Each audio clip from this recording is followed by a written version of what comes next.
আমাদের যে জুলাই গণঅভ্যুত্থান হয়েছে, সেই জুলাই গণঅভ্যুত্থান শুধুমাত্র শেখ হাসিনার পতনের জন্য হয় নাই।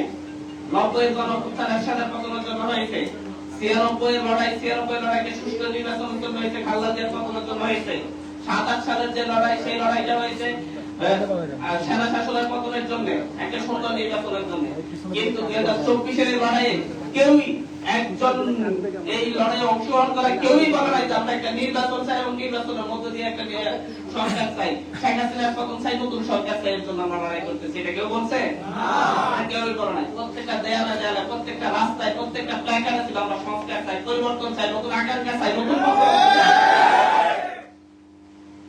যারা মনে করছে যে হচ্ছে শুধুমাত্র তাদেরকে ক্ষমতায় নেওয়ার জন্য আমাদের লড়াই ছিল, তাদেরকে তারা ভুল ভাবছে। তারা নিজেরা তখন বলে নাই আমরা এরপরে ক্ষমতায় যাওয়ার জন্য তোমরা আমাদের জন্য আন্দোলন করো, কারণ তারা ক্ষমতায় যাওয়ার জন্য, হাসিনার পতনের জন্য 16 বছর লড়াই করেছে। এই দেশের মানুষ কিন্তু তাদেরকে সাড়া দেয় নাই। কিন্তু তারা দীর্ঘদিন ধরে নির্যাতিত হয়েছে, অত্যাচারিত হয়েছে, তারা সেই মাঠ প্রস্তুত করেছে। কিন্তু তাদের নেতৃত্বের উপর, লিডারশিপের উপর, তাদের কথার উপর, তাদের অ্যাক্টিভিটির উপর এই দেশের মানুষ আস্থা রাখে না। তখন এই দেশের মানুষ আস্থা রাখলে তাহলে সেই 2014-তে, সেই 2018-তে, 2024-এ আসলে 2024-এর 26 জানুয়ারি নির্বাচন আগে আসলে পতন ঘটত। এদেশের মানুষ আস্থা রেখেছে সেই নতুন আকাঙ্ক্ষায়, সেই নতুন বন্দোবস্তে, সেই নতুন পরিবর্তনের স্বপ্নে। এই তরুণ যারা সামনে এসেছে তাদের কথার উপর আস্থা রেখেছে। নির্বাচনের পরে মিষ্টি মিষ্টি কথা বলা হয়েছে যে আমরা সকল পরিবর্তন চাই।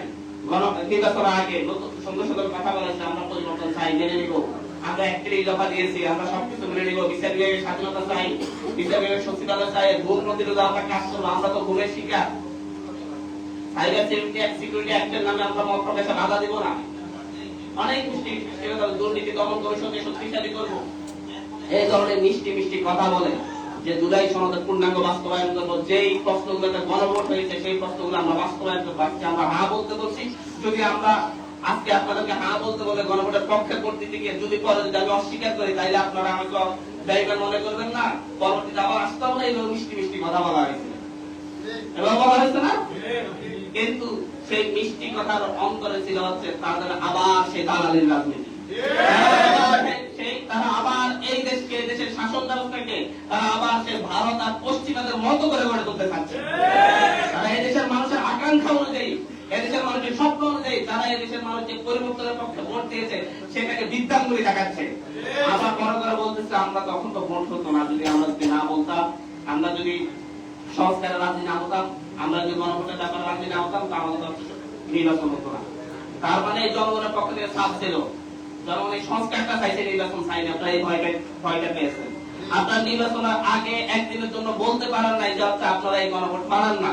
বললে আপনাদের মানুষ যেভাবে এখন 51% ভোট দিয়েছে, যখন বলছেন গণভোট মানেন, গণভোটের রায় কার্যকর করবেন, সকল কিছু সংবিধান অন্তর্ভুক্ত করবেন, আপনারা সংবিধান সংস্কার পরিষদ গড়ে তুলবেন, এইসব ওয়াদা দিয়েছেন বলে মানুষ আপনাদের উপর বিশ্বাস রেখে 51% মানুষ আপনাদেরকে ভোট দিয়েছে। কিন্তু তার আগে একবার বলতেন 5% মানুষ ভোট দিয়ে কিনা দেখা যাইতো, তখন তো আপনারা বুঝতে পারছেন যে আপনারা এই যদি বলতেন তাহলে মানুষ আপনাদেরকে ভোট দিবে না।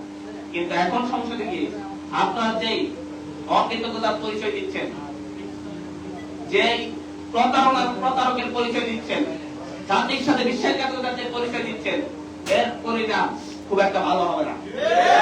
এটা যে শুধু রাজনৈতিক দল হিসেবে আপনাদের জন্য ভালো হবে না তা না, এটা পুরো বাংলাদেশের জন্য ক্ষতিকর হবে। কারণ বাংলাদেশ বারবার এত সংঘাতের ভার বহন করতে পারবে না। তাই আমরা সরকারকে আহ্বান জানাই, আপনাদের শুভবুদ্ধির উদয় হোক, আপনার মানুষের ম্যান্ডেটকে, মানুষ যে এই ব্যাপারে ম্যান্ডেট দিয়েছে সেটাকে সম্মান দেন এবং শ্রদ্ধা রেখে আপনারা অবিলম্বে গণভোটের রায়কে কার্যকর করেন।